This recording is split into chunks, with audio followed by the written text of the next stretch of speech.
자, 그럼 오늘은 이 레이트레이싱 편으로 들어가도록 하겠습니다. 이제 실질적인 레이트레이싱을 할 거고요. 그래서 지난번 그 3장에서 배웠던 퍼스펙티브 프로젝션 관련된 부분을 이제 좀 설명을 하고 가겠습니다. 그래서 전에 여러분들이 3장을 한번 상기해 보시면 되는데 3장의 퍼스펙티브 프로젝션을 배웠고 니어 플레인, 파 플레인이 등장했었습니다. 딱 요거 생각하시면 되겠네요. 그래서 우리가 쓰고 있는 좌표계라는 거는 실제로 여기 원점에 눈이 있고요. 니어 플레인이 지금 보시면은 Z가 여러분들이 화면상 보시면은 이게 X, 이게 Y, 그리고 튀어나와 있는 쪽이 Z입니다. 오픈젤 쪽의 좌표계는 이렇게 되어 있고요. 원래는 눈이 원점에 있고 그 다음에는 마이너스 1인 영역의 니어 플레인 그리고 파 플레인이 마이너스 뭐 65,535 정도 되는 큰 숫자들 이런 것들을 배치합니다. 자, 그런데 원래 시작하자마자 눈이 원점에 있게 되면 어떻게 되겠어요? 물체가 안 보이겠죠. 그래서 물체가 예를 들면 Z는 양수인 부분에 물체들이 있다면 우리가 이걸 뒤로 쭉 빼는 거죠. 그래서 마이너스 방향 Z가 현재 있는 위치에서 마이너스 방향 쪽으로 쭉 빼게 되면 여기에서 눈이 있고 이 녀석들에 대한 것들을 볼 수 있게 그렇게 설계를 해서 하고 있습니다. 그래서 눈이 있는데 눈을 뒤로 쭉 마이너스 방향 쪽으로 뺀다라고 하는 것들 이쪽 방향이 Z인데 왜 마이너스로 빼는가 이렇게 생각하지 마시고요. 이게 음수가 들어가 있기 때문에 여러분들이 조금 혼란스럽습니다만 어쨌든 X, Y, Z라는 게 있으면은 여기에 우리가 이 근방에다 이렇게 물체를 놓고 실제 축은 이 뒤쪽으로 원점에서 마이너스를 놨던 것이 이쪽으로 쭉 빼가지고 여기에서 물체를 보고 있는 이런 중입니다. 그래서 이 투영체인가? 그러니까 뭐라고 이걸 부르는데 뷰잉 프러스텀, 뷰잉 피라미드 또는 플러스텀이라고 불리는 이 녀석의 구조를 똑같이 만들어 보시면 되겠습니다. 그래서 이게 카메라를 많이 빼고 하면은 또 되게 호모지니어스 트랜스폼 들어가고 복잡하고 그 다음에 좌표계 계산하는데 여러분들이 혼동스럽기 때문에 최대한 간단하게 하려고 하고요. 눈이 원점에 있고 Z는 마이너스 1의 그 니어 플레인 있으면은 우리가 여기서 물체를 보면 이 물체가 니어 플레인에 상에 맺히는 거고요. 그래서 이렇게 여기 이 점이 보이는 거고 또 이렇게 끝으로 가면 허공이 보이는 거고요. 그래서 이 면을 슈르륵 이렇게 돌려서 여기다 갖다 붙여놓으면 사과가 여기에 보이는 것이겠고요. 우리가 화면에는 이 면을 가져다가 그리고 있습니다. 그리고 화면에는 640, 480 칸을 이용을 하여 VG 모드로 그림을 그리려고 한다면 자, 여기 있는 각각의 점은 00, 그리고 여기 있는 점은 639, 479가 되겠죠. 하나 빠져서. 자, 근데 이 뷰잉 프로스텀 배우실 때도 그렇지만 모든 것들을 전부 다 마이너스 1에서 1 사이, 마이너스 1에서 1 사이에 매핑을 해야 됩니다. 그래서 대문자로 표현한 것과 소문자로 표현한 것 두 가지를 여기서 구별하시면 되는데 소문자는 요 실제 이미지 640480의 한 점이고요. XY. 그 다음에 얘들을 이제 마이너스 1과 1 사이의 유닛한 공간 안에 매핑을 하면 X는 마이너스 1, 이 부분은 Y는 1, Z는 마이너스 1. 왜냐하면 Z는 니어 플레인이라 마이너스 1이죠. 그래서 X, Y 값들을 재배치를 해야 되고요. 그래서 이런 수식을 씁니다. 640480이기 때문에 절반으로 나눠서 320, 320, 240, 240. 그래서 예를 들면 00, 픽셀 이미지 640480의 00 좌표가 여기 들어가면 소문자로 된 부분 0 집어넣으면 X는 마이너스 1. 그 다음에 0 집어넣으면 여기에 마이너스가 붙은 이유는 얘는 좌표계가 이쪽으로 늘어나고 얘는 위로 늘어나죠. 그래서 y 값이 얘는 y가 이쪽으로 늘어나고 여기서는 y가 위로 늘어나기 때문에 마이너스 못 썼습니다. 그래서 0을 대입하면 마이너스 240, 240 나눠서 y는 1. 다음 640 집어넣어 볼까요? 여기다 640 넣으면 640 빼기 320 해서 1 나오겠죠. x는 1. 이 지점 똑같죠? 네. 이 지점 똑같이 나오고 이 지점 똑같이 이와 같은 스케일 값 쓰시면 되겠습니다. 자, 그러면 이제 원점에서 이 평면 니어 플레인에 해당하는 거를 짜부러뜨려서 1과 마이너스 1 사이를 통과하는 요만한 구멍으로 빛을 쏘는 형태이다 보니 여기서부터 여기에 있는 점까지의 차이를 이용을 하면 우리가 레이 벡터, 이쪽에서 눈에서 레이저를 쏘는 레이 벡터를 구할 수가 있겠습니다. 자, 그래서 이 레이 벡터는 이때 x, y, z 1과 마이너스 1 사이의 공간 위에 점들로 표현한 이 부분을 관통하고 또 이 부분을 관통하는 레이를 구할 수가 있겠습니다. 그래서 여기까지 됐고요. 이 부분에서는 조금 수정을 할 게 있어서 여러분들한테 좀 얘기를 드리겠습니다. 작년에 지금 이미 그 FTP에 올라가 있는 레이 트레이싱 URT로 시작하는 모든 코드들은 약간 혼동스럽게 코드가 짜여 있어서 어제 제가 다시 재수정을 했고요. 뭐 크게 문제는 없는데 우리가 여러분들이 여기서 좌표계가 워낙 헷갈리다 보니까 이 프로스텀 주변은 헷갈리다 보니까 원칙적으로는 Z축은 이쪽으로 커지고 있고요. 원점이 있고 Z는 마이너스 1이 있고 이렇게 투영면을 이루는 수식을 쓰는 것이 일반적이고 여태까지 이렇게 썼는데 이게 Z가 마이너스 쪽에 있다 보면 헷갈려서 이 RT 리얼타임 예제에서는 전부 다 이거 제가 바꿔놨습니다. 그리고 카메라 눈이 왔다 갔다 하는 것들은 계산을 따로 하지 않았어요. 그래서 원래 원점에 있어야 되는 눈을 마이너스 부분이 헷갈리기 때문에 제가 이거를 여기서는 그 뭐라고 해야 될까요? 레이를 통해서 충돌이 실제 일어나는지 아닌지를 많이 판단을 해야 되기 때문에 이게 헷갈려서 여기서 들어서 요 가운데를 중심으로 이렇게 뒤집어 놨습니다. 그래서 눈이 Z는 마이너스 1인 곳에 있고요. 평면은 Z는 마이너스 1, 실제 여기에 원점이 있습니다. 그래서 원점에서 여기까지의 거리가 1밖에 안 되니까 이렇게 1만큼 이동해서 시야를 Z는 마이너스 2 쪽으로 보내놨고요. 나머지 이론은 똑같은데 계산하기 조금 복잡해서 음수가 들어가면 자꾸 헷갈리니까 그래서 사과도 이제 이쪽에다 갖다 놨어요. 그래서 사과가 여기 있으면 여러분들 사과가 있고 사과는 여기 있든 사실 상관은 없어요. 근데 이 지점을 뒤로 빼가지고 우리가 카메라 좌표계들을 맞춰 놨던 거거든요. 그리고 이게 뒤로 많이 빠지냐 또는 앞으로 가냐에 따라서 크기가 커 보이거나 작아 보이는 것이고 이거를 사과는 어디든 상관이 없는데 이쪽에는 놓지 않고 대부분 다 양수 여기가 원점이기 때문에 사과를 이쪽에 놨고요. 그래서 사과를 멀리하면 멀리할수록 우리 이쪽에서 보게 되면 카메라가 이 뒤로 빠져서 보고 있는 시점에서는 이게 원점인데 사과가 여기다가 이렇게 사과가 커지면 높이 방향으로 이동하면 이동할수록 사과가 커져 보였을 거예요. 우리 눈이 마이너스 50만큼 또는 마이너스 10만큼 뒤로 있었기 때문에. 근데 그렇게 하면 더 계산이 복잡해져서 음수 때문에 헷갈리니까 아예 카메라는 고정을 시켜놓고 여기에다가 물체를 둬서 물체가 Z값이 커지면 커질수록 멀어지는 형태로 좌표계를 제가 수정해 놨습니다. 그래서 이 예제가 일부는 이렇게 되어 있고 일부는 이렇게 안 되어 있는 거 작년 코드들의 일부가 보니까 절반은 이 수식을 썼고요. 또 절반은 또 이렇게 썼기 때문에 제가 이번에 다 수정을 했습니다. 그래서 FTP에서 다시 한번 다운로드 받으시면 될 것 같고요.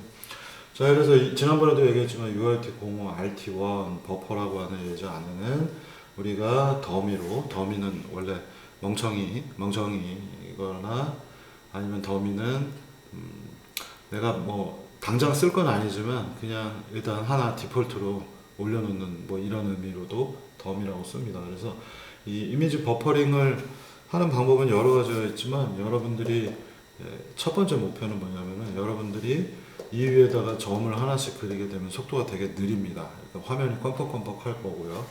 컨트롤하기 어렵기 때문에 더미가 지금 640480의 이미지 하나를 꺼내놨고 C 이미지라고 하는 DLL을 이용해서 이 안에 버퍼에다가 여러분들이 색깔들을 변화시킨 다음에 그리면은 한 방에 고속으로 이 내용들을 그려줍니다. 그래서 그냥 640480이 필요하기 때문에 더미 파일을 하나 만들어서 읽어드리도록 했습니다.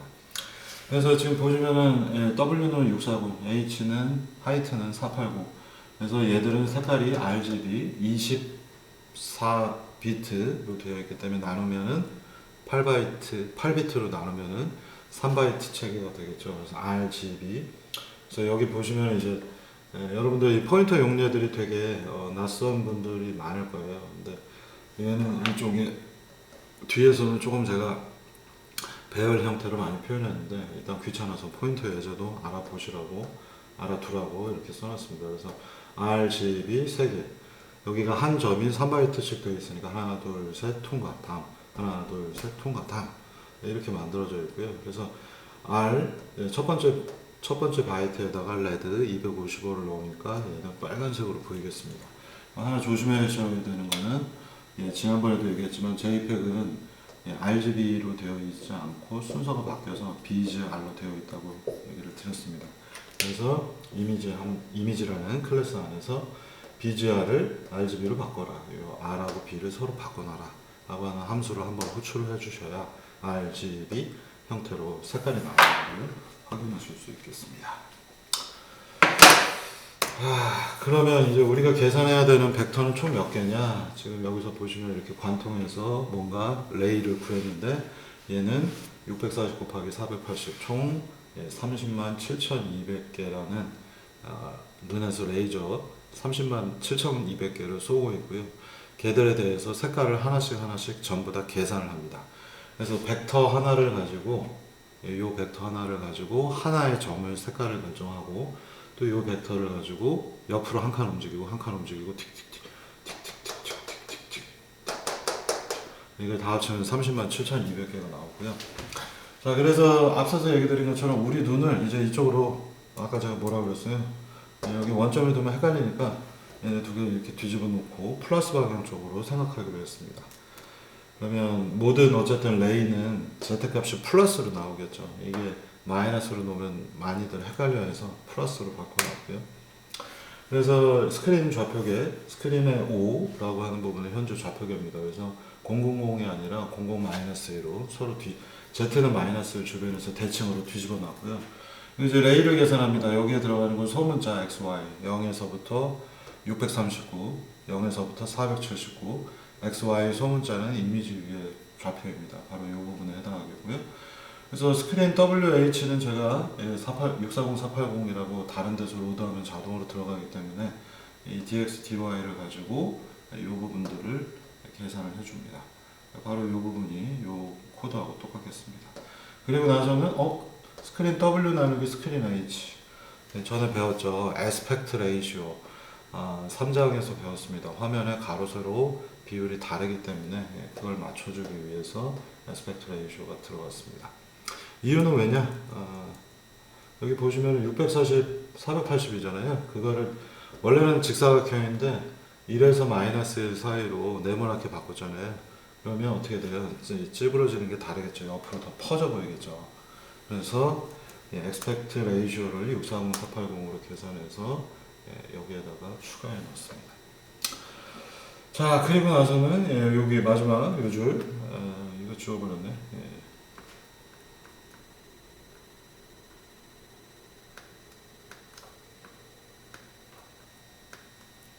바로 이 부분이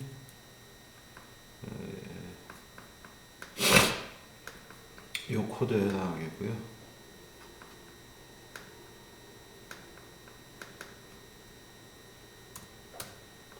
이렇게 붙여놓도록 하겠습니다. 여기 5는 0으로 또 착각할까봐. 이거 왜 안 떨어져?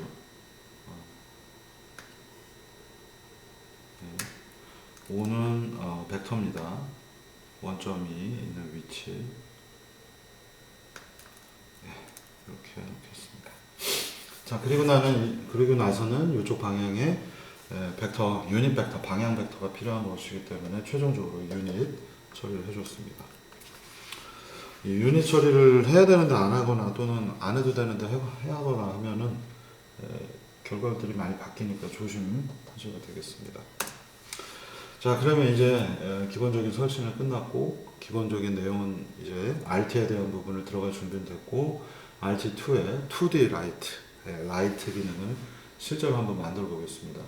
지난번에 레이트레이싱에서 초반에 얘기 드린 것처럼 우리가 눈에서 이쪽을 쳐다봤어요. 이쪽 방향으로 레이를 쏴서 이 부분을 쳐다봤더니 거기에 노멀 벡터를 구할 수 있고, 거기에 광원이 I 방향으로 들어갔고 반사했고, 그 다음 밑으로는 굴절이 되겠죠. 요 람베르티안 모델 중에서 굴절되거나 반사되는 걸 빼고 나서 노멀 벡터하고 광원 이 두 가지만 가지고 코사인 세타로 디퓨즈 색상이 결정난다고 얘기 드렸었습니다. 이거를 레이 트레이싱에서 한번 흉내내 보도록 하겠습니다. 자, 여기에서는 지금 이렇게 써놓으면 나중에 혼란스러운데, 이 첫 번째 예제는요, 원래 코사인 세타는 V가 아니라 I, 일루미네이션하고 노멀 벡터의 도트 프로덕트인데, 우리가 이 문제를 이렇게 할 겁니다. V 방향하고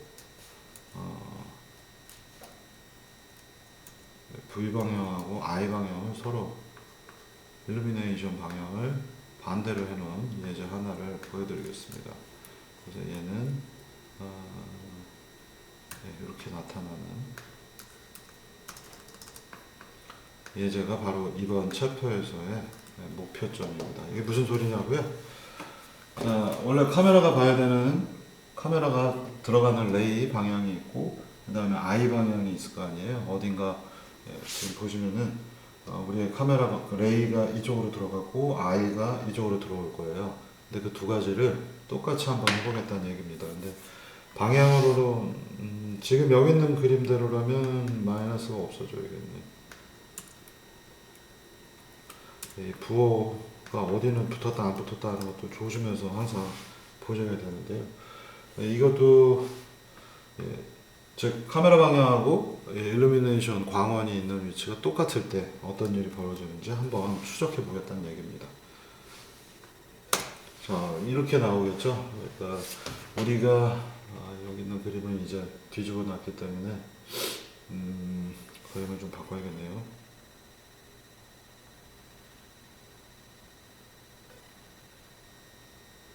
뭐라고 해야 되나? 이 지저분한 그림을 좀 빼고 볼까요? 이대로 놔도 크게 문제는 없는데 제가 그림을 뒤집었기 때문에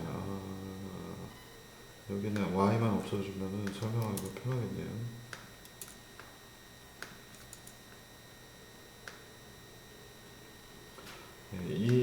이런 식의 문제를 얘기하는 겁니다.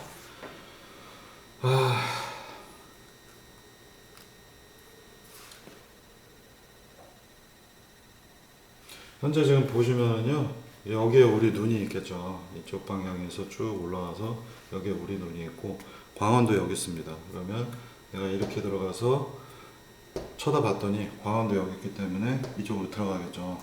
그러면 이 면은 지금 노멀 벡터가 이렇게 튀어나와 있어요. 여기 이 방향도 바꾸는 게 좀 나을 것 같은데, 그냥 일단 이렇게 갑시다. 자, 그래서 노멀 벡터가 이렇게 되어 있고요. 광원이 이렇게 들어가고 있잖아요. 그래서 이런 식으로 보이겠죠. 그래서 이쪽에 있는 녀석들 쭉 해서 보시면은 이쪽에 노멀 벡터 이 그림을 갖고 보시면 될 것 같습니다. 우리가 일루미네이션 소스는 여기 있고요. 광원하고 똑같다고 광원 방향에 V하고 이걸 여기다 써놔야겠네요.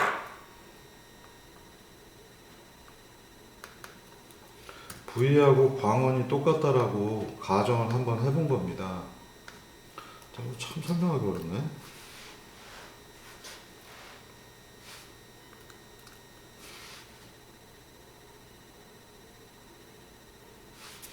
우리가 이 평면, 이 면은 지금 빨간색 면은 노멀 벡터 하나밖에 없는데요.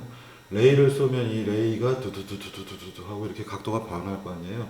이 V하고 일루미네이션 소스가 똑같다라고 가정을 한 다음에 V하고 N에 대한 코사인 세타를 가지고 색깔을 한번 결정해 보자는 얘기예요.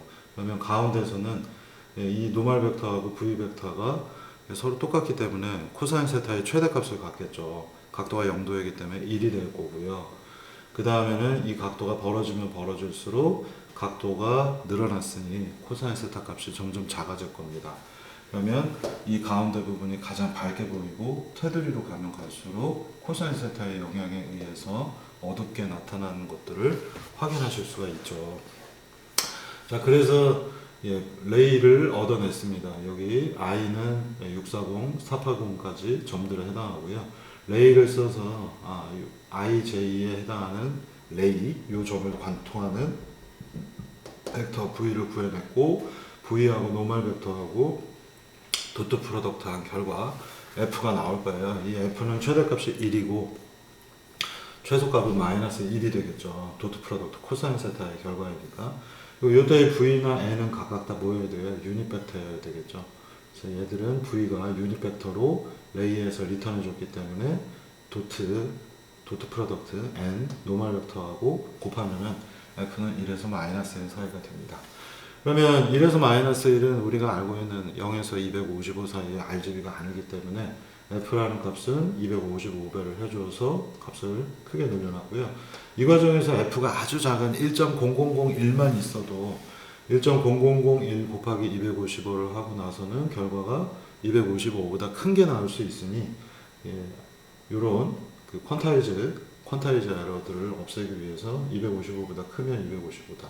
여러분들이 나중에 비전이든 이미지 처리하실 때는 이 부분들이 필요한 경우가 굉장히 많습니다. R이 0보다 작으면 안 되니까 0보다 작으면 0이다 라고 하는 형태로 영역을 0에서 255 사이로 맞춰줍니다. 그 결과물이 지금 보시는 것처럼 이렇게 나타납니다. 그래서 여기에 이렇게 들어가는 V 벡터하고 여기에 있는 노멀 벡터하고의 코사인 세타 도트 프로덕트를 쓰게 되면 이때는 이 녀석 이렇게 생각하시면 될 것 같아요. 이게 레이이고 얘가 노멀 벡터입니다. 그러면 노멀 벡터 이렇게 표현하면 이렇게 벌어지면 벌어질수록 각도가 벌어지니까 이렇게 벌어지니까 코사인 세타 값이 작아지면서 어두운 색상들이 나타나는 것을 보실 수 있습니다. 그래서 이런 식으로 빛이라고 하는 것들을 사인, 코사인, 특히 이제 코사인을 많이 써서 표현할 수 있다라는 것에 한 가지 사례로서 제가 얘기 드린 거고요. 그래서 이거는 이제 정확한 디퓨즈는 아닙니다. 디퓨즈 색상하고는 정의가 다르지만 레이가 실제로 제대로 변했는지 가운데는 이렇게 들어갔고 옆으로는 이 방향으로 들어가는지 이 방향에 대한 것들을 제대로 계산이 됐는지 확인하기 위해서 이 예제를 걸어 본 거고요. 그래서 노멀 벡터하고 코사인 세타 이 레이가 도트 프로덕트 결과들로 색깔을 그려놨더니 그럴듯하게 나타나고 있습니다. 테두리를 가면 갈수록 어둡고 가운데는 밝습니다. 이게 지금 저도 TV로 보니까 이 TV가 너무 후져가지고 여기가 그냥 허옇게 보이고 여기가 검게 보이는데 잘 보시면 이게 부드럽게 그라디언트가 먹어져 있는 것을 보실 수 있습니다. 그래서 우리가 그라디언트 같은 것들은 여러분들이 포토샵 같은 데서 많이 보셨겠지만 수학 공식을 이용해서 적용을 하는 것들이 이 그라디언트이고요. 그냥 인티저 레벨로 색상을 보는 거하고 다르게 플로트로 여기 지금 중요한 사항이 사실 있는데 색상은 0에서 255까지밖에 안 되지만 인티저로 되어 있지만 실제 색을 계산하는 것은 다 플로트입니다. 그래서 플로트 값들을 가지고 색상을 결정한 다음에 인티저에다 퀀타이즈 하게 되면 색깔이 되게 부드럽게 나타날 수 있습니다. 그래서 블렌딩 효과라든가 뭔가 우리가 이런데 필압 조정이 되는 뭐 요새 많잖아요. 뭐 아이패드 이런 거 보면 이렇게 그려놓으면 이 부분들이 픽셀 단위가 아니라 뭔가 예쁘게 보이죠. 이 테두리는 하얗고 흐리고 가운데는 진하게, 그래서 이 면을 잘라서 보시면은 이 면에서 색깔이 이와 같은 가우시안 분포를 그리도록 만들어 뒀습니다. 이런 작업을 할 때는 색깔 블렌딩 효과를 위해서 색깔은 인티저가 아니라 플로트로 계산한 다음에 마지막에 퀀타이즈만 인티저로 하게 되면 요 간단한 사실이 옛날에 제가 되게 몰라가지고 색깔을 인티저로 그려야 색깔은 인티저이기 때문에 색깔을 플로트를 그린다는 생각을 못 해가지고 거의 한 달 가까이 고생을 한 적이 있었어요. 그러니까 뭔가 이런 강의용 PC에서 펜 같은 걸 만들어주고 원격, 요새로 말하면 원격 강의하는 거 프로그램을 2001년도, 2년도, 3년도에 많이 만들었었는데 여기에 제가 이 학교에 와서 보니까 이 학교에서 썼던 그런 강의용 대형 교재 이스테이션, 제품 너무 많았네.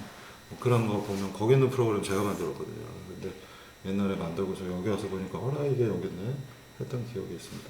그래서 이런 판서 프로그램이라고 하죠. 여기에 뭔가 키를 누르면 마우스를 가지고 또는 요새는 터치펜이 있으니까 글씨를 쓸 수 있는 거에 색깔은 플로트로 입력하는 그런 것들이 있습니다. 또 3,000% 빠졌는데.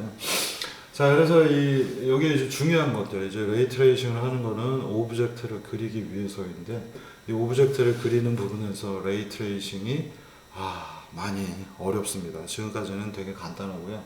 지금부터 어려운 것들이 등장하는 이유는 여태까지 우리가 3D 그래픽에서 물체를 그렸다, 뭔가를 그릴 때는 폴리곤 기반으로 많이 그렸죠. 그래서 삼각형 폴리곤들을 이용해서 버리시즈하고 페이스, 뭐 이런 식으로 표현해서 써왔고요. 근데 또 다른 종류의 그리는 방법이 있습니다. 그게 파라메트릭이라고 보통 부릅니다. 파라메트릭? 그 뭐지? 여기에 대표적인 거는 전에도 한번 얘기했지만 뭐 스피어, 플레인, 박스 뭐 이런 것들이에요. 그래서 원기둥, 프리미티브에 해당하는 것들을 얘들은 전부 다 수학 공식으로 표면들을 알아낼 수 있죠. 그 다음에 구의 경우에도 여러분도 숙제 안에 있지만 이 표면에 있는 모든 점들을 수학 공식으로 알아낼 수 있습니다. 면도 그렇습니다. 이런 식으로 구성되어 있는 것들을 얘들은 사실 오브젝트이지만 얘네는 몇 개 안 되는 파라미터를 가지고 표현할 수가 있죠. 여러분들 이거를 면치기를 폴리곤 형태로 하면 굉장히 많은 벌텍스하고 면 정보가 필요하지만 내가 이걸 이렇게 표현한다면 높이하고 반지름, 위치만 있으면 되겠죠. 그리고 뭐 얘가 비틀어지면 비틀어질 각도. 그래서 뭐 서너 개밖에 안 되는 변수를 가지고 얘들의 외형을 전부 다 얘기할 수 있는 것들을 파라미터 기반의 모델링 기법이라고 부릅니다. 그래서 옛날에는 사실 저도 이제 그래픽을 처음 할 때는 파라메트릭 이거 뭐 원기둥 그리고 동그라미 그리고 이건 뭐 오픈GL 기본 함수에도 옛날엔 들어가 있었죠. 그래서 요새는 없어졌지만 이건 뭐 기본 아닌가? 이런 건 어려운 게 아니니까 사실 폴리곤에 집중해야 돼 하고 폴리곤만 열심히 하던 시절이 있었는데 오히려 CAD나 뭐 공학적인 어떤 이론적인 방법들을 동원해서 또는 햅틱 분야 햅틱스에 보면은 그래픽하고 굉장히 유사합니다. 그래서 햅틱 분야에서 옛날에 2000년대 초에 유행했던 게 갓 오브젝트라고 하는 솔직히 좀 꽁수 같은 방법들이 있는데 신의 오브젝트 뭐 이런 건데 거기에서도 이 파라메트릭 기법의 블렌딩 여러분들이 쉐이딩 할 때 지난번에 고드 쉐이딩, 플래시 쉐이딩 했잖아요. 그것과 거의 동일한 방법이 나옵니다. 그래서 뭐 한때 유행했던 그런 방법인데 어쨌거나 그런 게 아니라 파라미터 기반으로 물체를 표현한다는 것들은 뭔가 공학적으로 문제를 풀어야 될 때 되게 중요하고요. 이 레이 트레이싱에서는 폴리곤을 쓰는 경우에 여러분들이 너무 어렵습니다. 그러니까 사실 여러분들이 여태까지 막 앞부분에서 이거 클릭하는 거 왜 여기 클릭해서 뭐 이런 거 많이 배웠잖아요. 그죠? 이 폴리곤 클릭하는 게 뭐가 그렇게 중요한디 이렇게 얘기할 수 있겠습니다만 이 삼각형 폴리곤은 사실 지난번 얘기 드린 대로 면 정보에 해당하니까 요 안에 실제로 어떤 점이 관통하는지를 알아야 되는 거고 그래서 얘들을 베리센트릭 코디네이트도 쓰고 해서 요 안쪽을 모델링하는 것들에 대해서 얘기들을 했었죠. 이런 것들이 레이 트레이싱에서 필요하기 때문에 그렇습니다. 그러니까 삼각형이 있는데 우리는 레이가 이 안쪽을 관통해야 되는 거고요. 그래서 삼각형 안쪽을 관통하는지 평면을 관통하는지 두 개는 전혀 다른 것이기 때문에 레이를 쌓고 레이가 삼각형을 관통하는 정보들을 알아내기 위해서 필요한 것들을 제가 클릭이라는 형태들로 앞부분에서 설명을 드렸던 거고요. 거기에서 사용했던 지식들을 활용하시면은 이 삼각형 폴리곤을 레이 트레이싱 하는데 필요한 수학적 테크들은 여러분들이 다 배우셨습니다. 자, 그런데 그게 다른 책에서도 그런 방법도 잘 안 알려주죠. 그래서 그게 너무 어렵고 레이 트레이싱 편에서 폴리곤을 갑자기 레이 트레이싱 한다 그러면 여러분들이 숙제를 할 수 있는 사람이 거의 없다고 보고요. 너무 복잡하게 느껴질 거라 파라메트릭 공간을 꺼내왔고요. 파라메트릭에서 스피어하고 면, 그 다음에 실린더가 있는데 실린더만 돼도 여러분들이 거의 폭발할 겁니다. 그러니까 너무 복잡하다라고 느낄 거라서 제일 쉬운 거 스피어. 여러분들이 스피어를 폴리곤으로 나타낼 때는 되게 어려워하는 사람들이 많더라고요. 맨날 질문도 많이 나오는데, 근데 파라메트릭 접근에서는 스피어 구보다 쉬운 거는 없습니다. 구가 제일 쉽습니다. 왜냐면 실린더가 있는데 실린더하고 레이가 교차하는 점들을 찾아보면 이렇게 나오겠죠. 또는 이렇게 쏘면 여기하고 여기 이렇게 관통하겠죠. 요것도 또 윗뚜껑도 따져야 되고 옆면도 따져야 되니까 조금 많이 어렵습니다. 실린더만 해도 어려운데 구는 그냥 간단해요. 여기 관통하면 요점 최소한 무조건 2개 또는 이럴 때만 하나 관통점들이 생기게 됩니다. 그래서 구가 쉽기 때문에 레이트레이싱에서는 구가 제일 쉬워서 구 위주로 설명을 드리도록 하겠습니다. 그러니까 여기서 레이트레이싱을 왜 갑자기 파라메트릭의 구에만 집중을 하냐면 여러분들이 레이트레이싱 엔진을 만드는 게 이 수업의 목표가 아닙니다. 레이트레이싱의 아주 기본적인 성향을 이해해서 레이트레이싱에서 쓰이고 있는 수식을 GLSL 쪽에다 쓰게 하는 게 목표였기 때문에 여기서는 폴리곤 형태나 뭐 원기둥, 면, 관통하는 로직들은 가르치지 않겠습니다. 그래서 스피어에 집중해서 레이트레이싱 기법을 이해하시고 거기에 있는 수식만 GLSL에서 다루는 형태로 진행하도록 하겠습니다. 그리고 이 레이트레이싱은 처음부터 끝까지 파라메트릭 모델링입니다. 그래서 여기에도 폴리곤을 가져다 놓고 레이트레이싱을 하면 폴리곤의 각각의 트라이앵글들은 파라메트릭 접근을 해서 점의 색깔을 결정을 합니다. 일단 여기서 한번 끊고요. 여기서부터 수식이 나오니까 여기서 한번 끊겠습니다.